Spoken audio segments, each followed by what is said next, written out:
지금 아시아에서는요, 아주 기이한 전쟁이 벌어지고 있습니다. 각국의 정부들이 보이지 않는 적과 싸우다가 힘없이 무너지고 있거든요. 그런데 그들이 맞서 싸운 가장 강력한 무기가 뭐였는지 아세요? 바로 지금 여러분 손에도 들려있는 스마트폰이었습니다. 이름과 아시아의 봄을 이끈 스마트폰 혁명, 오늘 한번 제대로 파헤쳐 보겠습니다. 이 문장 정말 의미심장하지 않나요? 이게 그냥 시위 한두 번 하고 끝나는 그런 얘기가 아니라는 겁니다. 실제로 정권을 갈아치우고 있는 역사상 유례 없이 성공률이 높은 새로운 형태의 혁명에 대한 이야기인 거죠. 오늘 저희는 이 거대한 흐름을 한번 쭉 따라가 보려고 하는데요. 먼저 아시아를 휩쓴 혁명의 물결을 보고요. 대체 왜 이런 일이 벌어졌는지 그 경제적인 원인을 들여다볼 겁니다. 그리고 거기에 불을 붙인 소셜 미디어의 역할, 또 완전히 판이 바뀐 시위의 방식, 그리고 마지막으로 이 모든 게 세계 질서에 어떤 영향을 미치고 있는지까지 차근차근 짚어보겠습니다. 자, 그럼 첫 번째 이야기부터 시작해 볼까요? 아시아의 봄이라고까지 불리는 이 혁명의 불길이 어떻게 아시아 대륙 전체로 번져 나갔는지 그 놀라운 도미노 현상부터 한번 살펴보시죠. 이 타임라인을 보시면요, 정말 순식간에 벌어진 일이라는 걸 알 수 있습니다.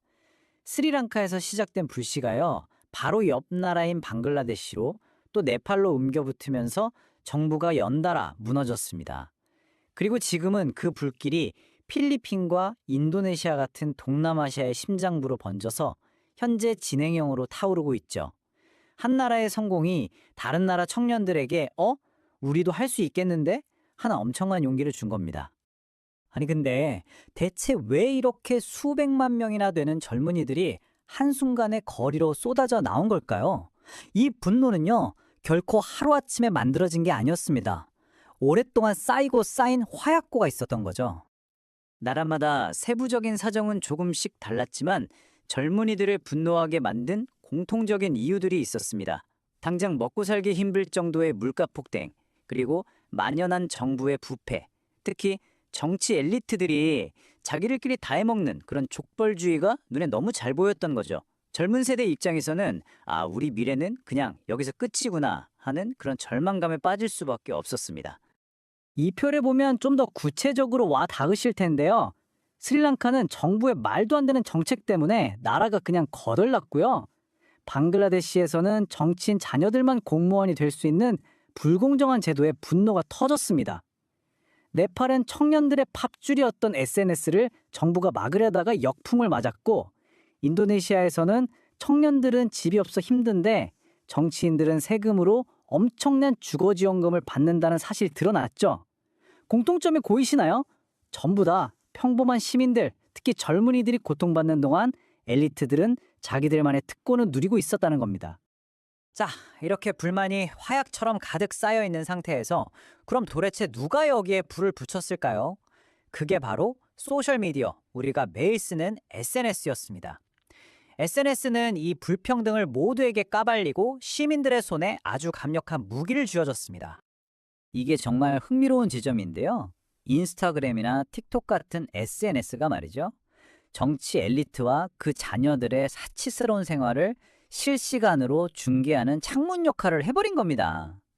국민들은 당장 먹을 것, 쓸 기름이 없어서 고통받고 있는데 저쪽에서는 우리 세금으로 명품 파티를 하고 슈퍼카를 몰고 다니는 모습이 그대로 보인 거죠.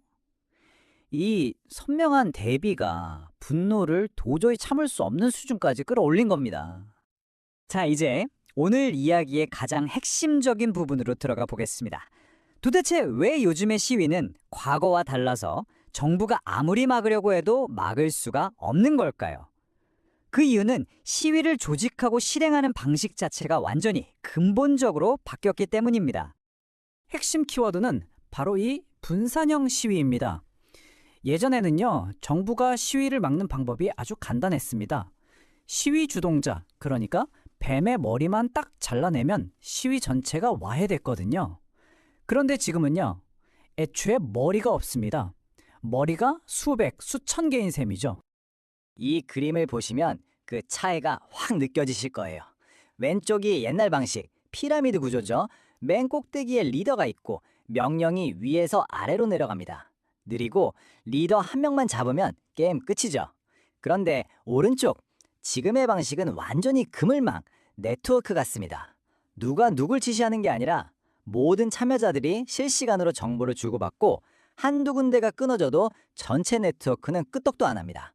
말 그대로 시위의 권력이 분산된 거죠. 이게 바로 요즘 시위의 필승 전략, 이른바 소셜미디어 시위 플레이북입니다. 네 단계로 딱 정리되는데요. 첫째, 폭로. 재밌는 짤이나 짧은 영상으로 부패를 쉽고 빠르게 퍼뜨립니다. 둘째, 조직. 텔레그램 같은 비밀 대화방에서 경찰 감시를 피해서 안전하게 작전을 짜고요. 셋째, 동원. 현장에서 라이브 방송을 켜서 사람들의 감정에 불을 지피고 참여를 이끌어냅니다. 그리고 마지막, 국제화. 이 모든 상황을 전 세계에 알려서 외부의 지지를 얻어내고 정권을 압박하는 거죠. 특히 텔레그램이나 시그널 같은 암호화 메신저의 역할이 정말 결정적입니다. 정부가 우리 대화 내용을 엿볼 수 없다고 생각해 보세요. 시위 참가자들은 체포될 위험이 확 줄어드니까 훨씬 더 자유롭고 또 대담하게 행동할 수 있게 되는 겁니다. 이게 바로 시위가 쉽게 꺼지지 않고 계속해서 타오를 수 있는 강력한 동력이 되어 주었습니다. 자, 그럼 이제 시야를 확 넓혀보겠습니다. 아시아 몇몇 나라에서 일어난 이 시위가 어떻게 전 세계 힘의 균형, 즉 글로벌 지정학 판도까지 흔들고 있는 걸까요? 여기서 정말 소름 돋는 공통점이 하나 발견됩니다. 지금까지 시위가 일어났던 스리랑카, 방글라데시, 네팔, 필리핀, 인도네시아 이 5나라 모두가 중국의 거대한 인프라 프로젝트 1대1로에 깊숙이 참여했던 국가들이라는 사실입니다. 그렇기 때문에 이 시위는 단순히 부패한 정권을 몰아내는 걸 넘어서 점점 더 반중국적인 성격을 띠게 된 거죠. 이건 중국 입장에선 정말 발등에 불이 떨어진 상황입니다. 젊은 세대들이 뭐라고 하냐면요.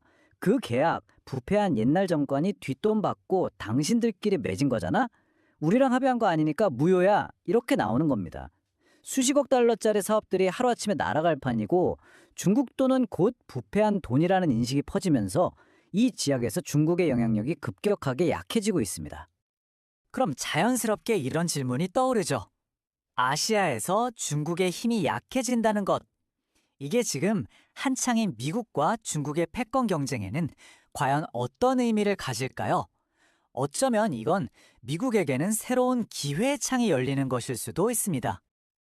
자, 오늘 이야기의 가장 중요한 결론에 도달했습니다. 핵심은 이겁니다.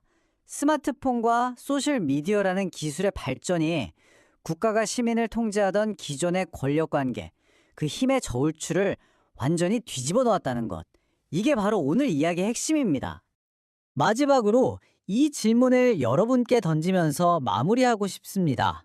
시민 한 사람 한 사람이 손에 쥔 이 작은 스마트폰이 한 나라의 독재자보다 더 강력한 힘을 갖게 된 세상, 이런 세상에서 미래의 권력은 과연 누가 또 어떤 모습으로 쥐게 될까요? 이 거대한 기술적, 정치적 변화가 앞으로 뭘 가져올지 우리 모두 깊이 생각해 볼 필요가 있겠습니다.